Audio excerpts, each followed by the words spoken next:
Begin by installing the darts on piece number 1. I'm folding my notches together, and then I'm making sure that my drill point is at the end in the middle of that fold. And now I'm going to sew from my notches right over my drill point. Hopefully my last stitch will end right where my drill mark is. So I start with a back tack, and then I'm stitching at an angle right off. And you can see my nice, beautiful, pretty dart here, and I've left a little bit of a tail so that I can hand tie these strings so that my dart doesn't come unthreaded.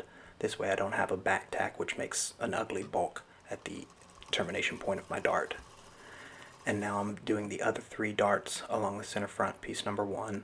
Again, not back tacking as I finish the dart, just matching up the notches at the top of the waistband, making sure all my darts are on the same side, and stitching right off my drill mark.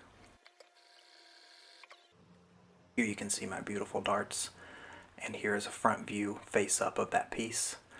Next we're going to work on pieces 3 and 4, attaching the pocket facing 3 to the pocket bag back. Begin by folding up the interior edge of piece number 3, the pocket facing, leaving the waist and side seam alone. And then we're going to use the side seam and waist seam to match that up to piece number 4, the pocket bag back, as you can see here. And now we're going to edge stitch those pieces together.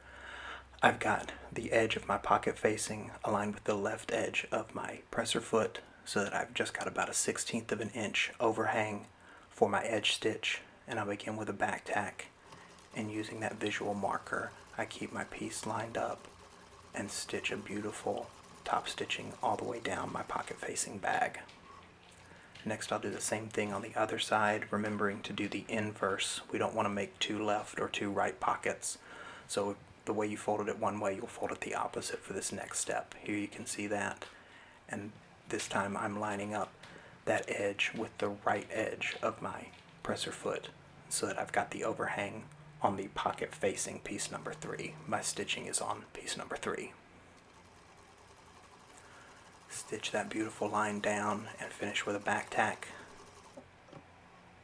And now we have our pocket backs done, and we're ready to attach piece number 5 to piece number 1. As you can see here, we're just going to stitch it along this angle for now. So I'm going to begin by matching everything up at the top and starting with a back tack. And I'll sew it a 1/2 inch. But I'm only going to sew it a 1/2 inch until I get towards that break point, and then I'm going to taper off at an angle to preserve the angle of my pocket opening. And I'm going to do the same thing on the other side, stitching down that angle of the pocket opening and ending with a back tack. Next I'm going to fold those pockets open, and I'm going to top stitch again the edge of the pocket front. And this time I want everything in the pocket bag itself, so my self is to the left and my pocket bag is to the right, and you can see my seam allowance there pointing to the right.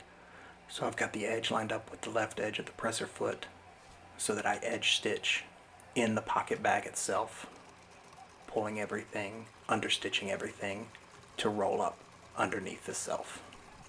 And I'll end with a back tack, and I'll do the same thing on the other side. Again, pressing my seam allowance to the right, making sure that it's in the pocket bag and not pointed towards the self. And again, I'm just edge stitching, lining up the edge of my pocket bag with the edge of my presser foot so that I get a beautiful understitch or edge stitch, and stitching all the way through that angle so that all of my stitches are hidden in my seam allowance.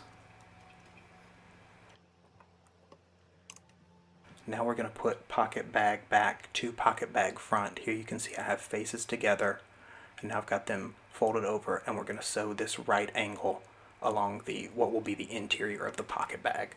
So now I'm starting at the inside with a back tack, and I'm sewing down what will be the inside of the pocket bag until I get right at a 1/2 inch away, and then I'm going to manually set my needle right at the seam allowance where I can pivot and begin sewing the bottom of my pocket bag, closing out with a back tack. I'll do the same thing for the other side. This time I'm starting with the bottom of the pocket bag and sewing towards the inside of the pocket, and when I get to that point I'll set my needle and pivot so that I can begin coming up the inside of the pocket bag.